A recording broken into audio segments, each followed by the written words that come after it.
Bonjour Adriana, comment vas-tu? Bonjour Muriel, bien et toi? Très très bien, merci. Je suis très heureuse de t'avoir parmi nous parce que tu as une expertise. Déjà, tu te présenteras tout à l'heure, mais tu es ingénieur agronome, tu es une collègue, on s'est croisés sur voilà, les bancs de l'école Ouais. et tu as vécu au Cameroun, tu as vécu également au Gabon. Bref, tu as une expérience en Afrique centrale assez pertinente en agriculture. Et voilà, on aimerait que tu la partages avec nous, notamment pour ce qui concerne la thématique des paniers bio. Est-ce que tu peux déjà commencer par nous dire qui tu es? Effectivement, ouais, j'ai fait une école d'ingénieur qui s'appelle l'ISTOM. J'ai fait mon stage de fin d'études au Cameroun, vraiment dans la partie agriculture et tout ce qui était aide aux petits producteurs et aux groupements de producteurs au Cameroun. Donc voilà. Et puis après ça, je suis retournée au Cameroun et là, j'ai travaillé pendant une petite année dans une entreprise qui s'appelle Africa Bio et qui produisait et exportait des fruits tropicaux bio sur l'Europe. Et en parallèle, on faisait un petit peu de vente locale, ce qu'on développera après. Et puis à la suite du Cameroun, je suis partie quasiment une dizaine d'années, enfin 8 ans au Gabon. Alors là, plutôt donc dans une branche qui n'avait plus rien à voir avec l'agriculture. Donc j'étais dans tout ce qui était santé et sécurité au travail pour de la logistique sur le Gabon. Voilà, mais j'ai toujours gardé un pied dans l'agriculture parce que c'est un sujet qui m'intéresse. Et aujourd'hui, je suis donc enseignante en production agricole et en biologie écologie dans un lycée agricole en France. En fait, c'est très intéressant parce que je t'avais contacté en fait voyons, je crois que c'était cet été 2024, mais on n'avait pas nécessairement réussi à Non, trop se coordonner. tout Et à par fait. la suite, je fais un entretien avec Calvin Piqueur. Et il se trouve que tu as travaillé avec lui justement dans le cadre de votre entreprise Africa Bio, Tout enfin à fait, ouais. de son entreprise. Et en fait, trop marrant. C'est là où on se dit vraiment le monde est petit, surtout le monde de l'agriculture, agronomie tropicale, vraiment. Et en fait, et du coup, je te contacte et tu m'expliques que tu as aidé Calvin Piqueur. D'ailleurs, allez voir l'entretien justement sur tout ce qui est transformation, exportation de fruits biologiques à partir du Cameroun vers l'Europe. Quand on a discuté du coup ensemble, tu m'as expliqué que tu avais participé justement au montage des paniers biologiques. Et ça, c'est quelque chose qui m'intéresse beaucoup parce qu'il y a beaucoup de personnes qui m'écoutent, notamment des Africains, des personnes qui sont en Afrique ou même dans la diaspora, qui font pas mal de maraîchage et qui sont très intéressés par tout ce qui va être justement production biologique. Peut-être commencer par l'intérêt peut-être de faire des paniers bio, qui ça peut concerner. Enfin voilà, peut-être Ouais. une petite introduction à ce niveau. Oui, alors du coup, en lien un peu avec ça, moi quand j'avais fait mon stage de fin d'études, en discutant avec les producteurs, on s'était rendu compte en fait qu'ils avaient quand même une grosse problématique effectivement de vente de leurs produits. Et ça rejoint un peu cette thématique-là. Pourquoi on avait décidé de se lancer là-dedans? C'est parce que donc par rapport à tout ce qu'on exportait, on avait toujours des fruits en plus. Et en discutant, alors moi j'étais dans un milieu, parce que j'étais à l'époque là-bas avec mon copain qui était en VIE, donc en volontariat international en entreprise, et en faisant un peu du réseau et en discutant avec son patron, il m'avait dit ah, moi j'aimerais bien avoir des fruits de bonne qualité. Bio, oui, ça l'intéressait, mais c'était surtout la qualité du fruit qui l'intéressait. Et c'est vrai que en bio, on a quand même ce côté, on fait attention aux produits qu'on va vendre à notre consommateur. Il doit être extra frais puisque nous, donc, ils voyageaient par avion, on avait de la chance, mais il fallait qu'ils ne s'abîment pas parce qu'on avait un risque en fait de déclassement des produits arrivés en Europe s'il y avait des produits voilà, trop déclassés. Et puis, nos clients arrivaient en Europe aussi, si les produits étaient tapés et que du coup, ils subissaient un mauvais voyage, ils n'étaient pas payés. Donc voilà, on avait toute cette problématique autour de la qualité du fruit qu'on proposait. Et c'est ça aussi qu'on a voulu mettre en avant en fait quand on a commencé à lancer les paniers, cette qualité de fruits que quand tu vas au marché, tu retrouves pas forcément parce que des fois tu sais pas trop comment ils ont voyagé, les ananas, les bananes, enfin on voit souvent elles sont marquées, c'est écrasé ou ça se voit pas sur le coup et puis finalement 2 jours après à la maison avec la chaleur, le fruit il est tout abîmé, il y a juste à le jeter. Et nous on faisait vraiment attention à ça dans les transports, à ce que tous nos ananas ils voyageaient en caisse, ils voyageaient jamais en sac pour qu'ils subissent le moins de choc possible. Donc on avait quand même des ananas qui étaient en termes de qualité et qui tenait longtemps dans le temps. Donc, en discutant avec ce gars-là, il a dit ah, bah, moi, ça m'intéresserait. Puis on s'est dit ok, bah, si on a des clients, on va en parler un peu autour de nous. Donc, on a utilisé notre réseau. Donc, Calvin, il avait pas mal de gens qui connaissaient sur Douala. Moi, dans mes réseaux aussi VIE.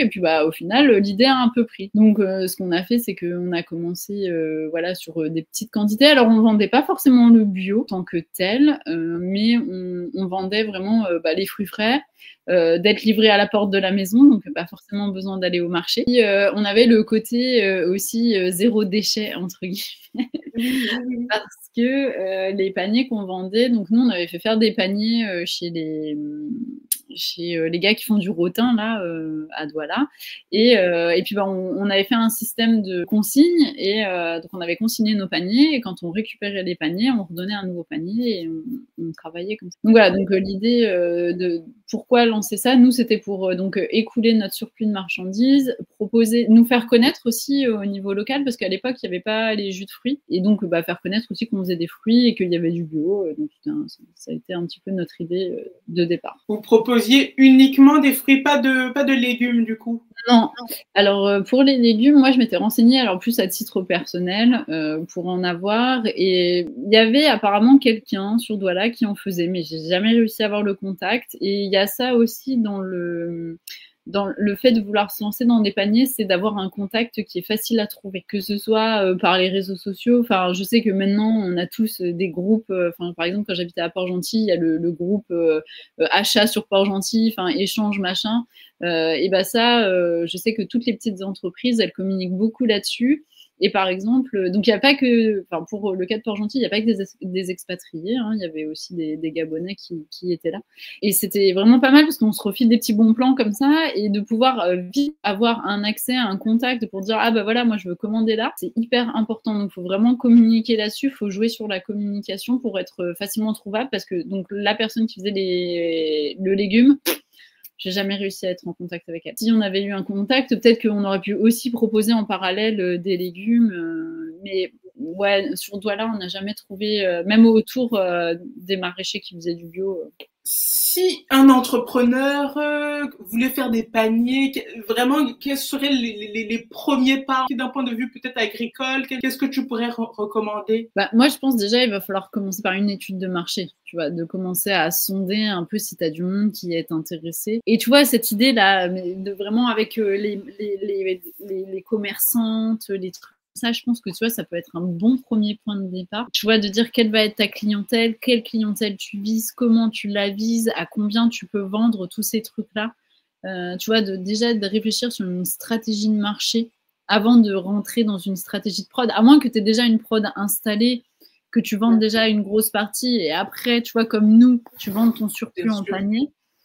Mais si vraiment tu veux te lancer à 100% sur du panier, ouais, il faut quand même déjà réfléchir à tout ça, à quelle clientèle, est-ce que ta clientèle, elle est potentiellement intéressée, tu vois, tu peux faire un petit questionnaire, alors là je te dis, ça dépend qui tu vises, mais tu vois, de dire qu'est-ce qui vous intéresserait, comment ça vous intéresserait, enfin tu vois, il faut vraiment déjà en amont, avant tout, réfléchir à la stratégie de commercialisation avant de se lancer vraiment concrètement dans le panier. Tu as des fruits et des légumes, c'est moins. Alors oui, il ne faut pas qu'il reste 4 heures en plein soleil dans une voiture, on est d'accord, mais si tu veux, tu as moins de risques. Enfin, si toi, tu dois livrer à domicile, ça veut dire qu'il faut que tu aies un petit camion frigo. Enfin, tu vois, c'est d'autres stratégies. Donc, ouais, il faut quand même penser à tout ça en amont.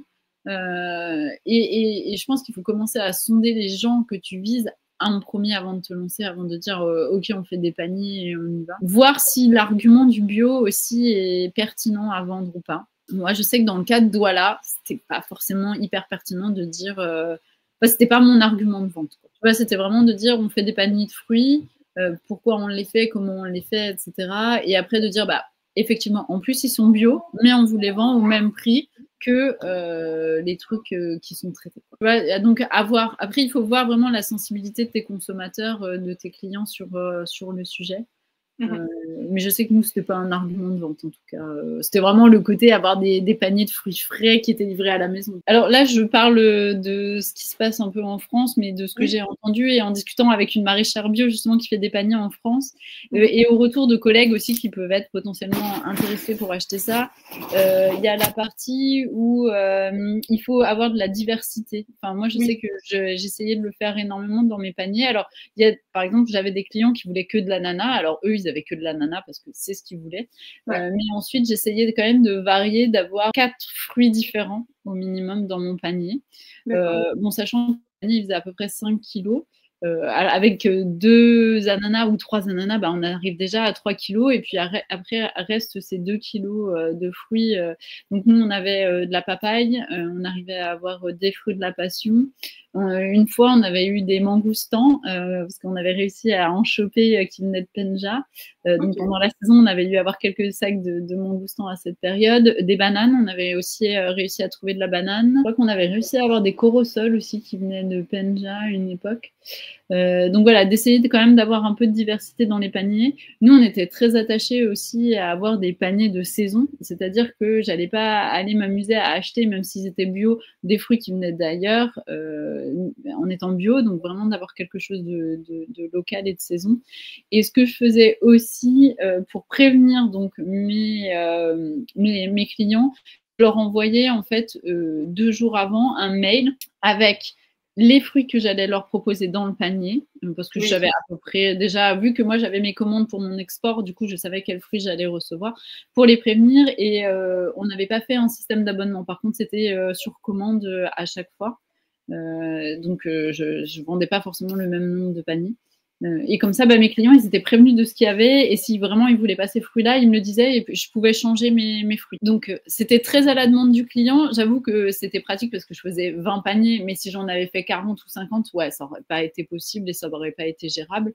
Mais voilà, c'est peut-être bien, je pense, au début, de se dire, bah, il faut que j'ai de la variété et que je propose à mes clients en amont et que je puisse adapter mon panier aussi parce que du coup, bah, ça permet Enfin, le client, il va se dire, ah, bah, c'est cool parce que elle prend en compte ce que je veux et puis bah, ça fait une bonne publicité quand il y a du bouche à oreille. C'est vraiment de se dire quel message je veux transmettre dans mes paniers aussi. Comment s'assurer d'avoir un approvisionnement constant? On va pas se lever un beau matin en se disant, ah bah je fais des paniers, midi on faisait la livraison. Pour que les fruits en fait ils soient stockés le moins possible chez nous et qu'ils partent directement chez nos clients. Comment est-ce que tu fais pour trouver ces partenaires de confiance? Puis bah t'as un fournisseur qui va être carré une année et puis l'année d'après tu sais pas pourquoi. Et le jour où tu lui passes le gros contrat, c'est badabou.